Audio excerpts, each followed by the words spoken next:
When it comes to the world of relationship, it begins first with what we call individuals. A man and a woman come together, and these individuals give birth to something we call relationship. They begin to have a relationship.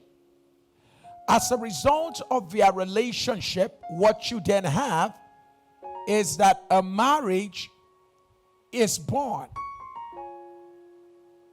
So we started with individuals, Sam and Mary, coming together, and they began a relationship that led to a marriage, and that marriage has created a family.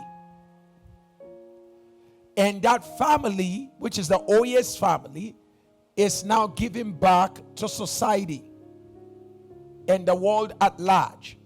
So you can see how that if individuals will give attention to themselves, if you will give attention to yourself and give attention to yourselves in a relationship, your relationship will become healthy. And as a result of the fact that your relationship is healthy, your marriage will become very functional. I want to talk about the 5 types of relationships and marriages that are born out of the state of our minds.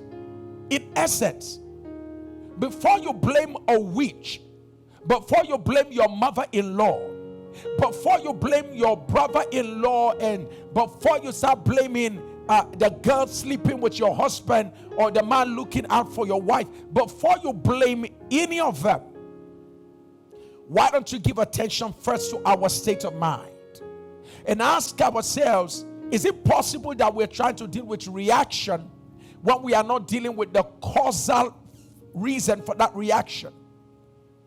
Because if you try to cut the tree from the trunk and leave the root, it will grow again. The first I want to mention is what we call competitive and controlling relationships or marriages. Number 2 is what we call passive and active relationships or marriages. Number 3 is what we call aggressive and accommodating marriages or relationships. Number 4 is what we call disconnected or parallel relationships or marriages. The last one is what we call acceptance and balanced relationships or marriage. The very first I want to introduce you to is what we call a competitive and controlling relationship. A competitive and controlling marriage.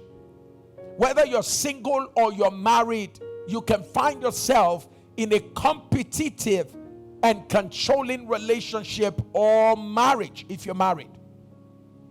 What are the characteristics of a competitive and controlling relationship? What are some of the basic indicators, some of the clear symptoms, hey, that I'm in a competitive relationship or controlling relationship? Number 1, you find a situation whereby the 2 parties involved are difficult, inflexible, they are strong personalities, and so they are highly competitive and controlling.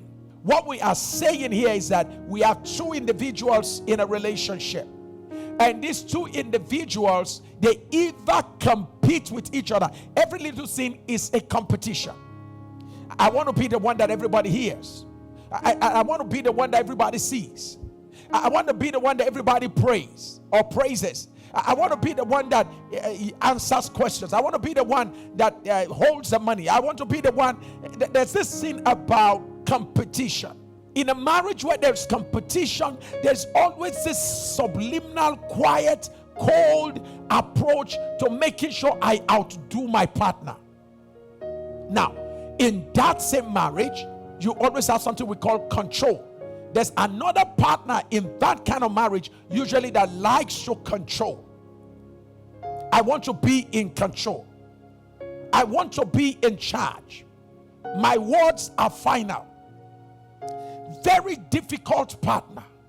Difficult to convince. Difficult to persuade. Inflexible. Not easy to change your mind. And you're watching me, you're such a partner, whether you're a man or a woman. You are rigid. You have a strong personality.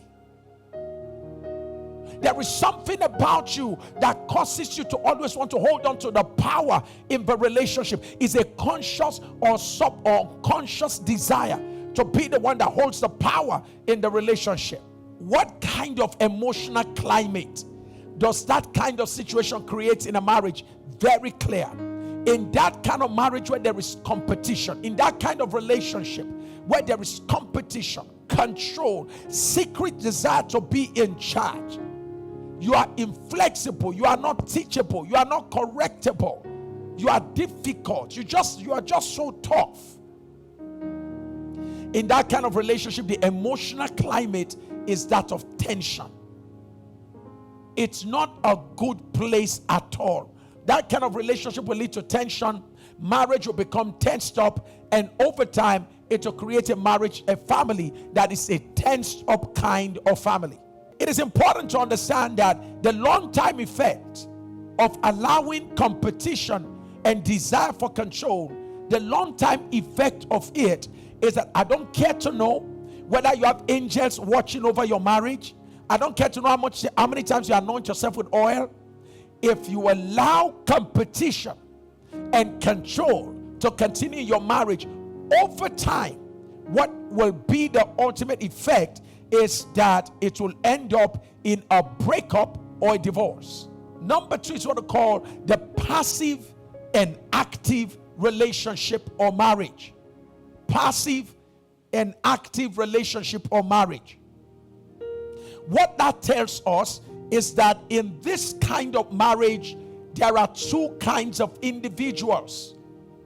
In this marriage, there is a passive partner, and then there is an active partner.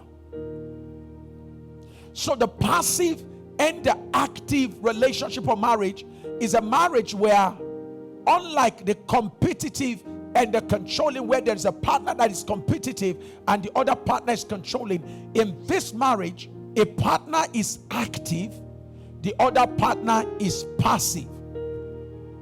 The active partner is the burden bearer. The active partner is the helper. The active partner is the responsible one. The active partner is the one that pays the bills, that goes to work. The active partner is the one that responds to the needs of the relationship. The active partner is the one that ultimately begins to feel overwhelmed. Why? Because the passive partner is the one that likes to be on the receiving side. The passive partner is the one that wakes up at 9 o'clock in the morning. And whilst the active partner has been up around 4 a.m. if you're in Africa, has already prayed until 5, and quickly between 5 and 6 o'clock, the active partners put everything together for the family, and by 6 the active partner joins the prophetic prayer hour. All of this time the passive partner is snoring, sleeping. The passive partner wakes up late. The passive partner then goes to take breakfast, not knowing how the money was generated for the breakfast to be available. The passive partner can't remember when last money was made available for resources to be made available in the house. The passive partner is the receiver.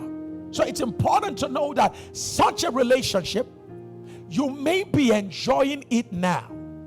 The problem is that it creates an emotional climate. And the kind of climate it creates is a stressful one. An atmosphere where the active partner over time begins to feel bitter, resentful, and cheated. What will be the ultimate effect of that? The ultimate effect usually is that it will lead to the exit of the partner that has been active. So don't think you are smart by getting your active partner to play a significant role. After a while, the active partner who is always giving will get to a point where I'm going to ask myself the question of, please, there is something called reciprocity. Reciprocity. Don't think that active partners are stupid. They are not stupid. They are not foolish. For a moment, they will be given. After a while, an active partner is going to sit down and deal with the question of reciprocity. And what is it? In the law of reciprocity, it is about A always giving to B. One day, A is going to sit down and say, wait a minute, for all I am giving, what am I getting in return? How reciprocal is this relationship? Is this a mutually beneficial relationship, a symbiotic one, or it's a parasitic relationship where I am the one giving encouragement, giving apology, giving, always giving, and I'm asking a question, what am I getting in return? So when the partner begins to notice that I'm not really getting anything in return in this relationship, it brings about bitterness, and from bitterness that will eventually lead to regrets. It will lead to exits, breakups, and it will ultimately lead to divorce. Such kind of relationship leaves the partner in a very neutral state. I'm tired, I'm not doing anything again. And then the partner begins to consider the passive partner as an ingrate. Because with all I'm doing, you are giving nothing to this relationship. Madam, your husband goes to work. He labors all day. Or you go to work together, but you come back early. Why don't you take it upon yourself, knowing he's not a lazy man, to create some scenarios in the house that will reward him for his investment of time and energy.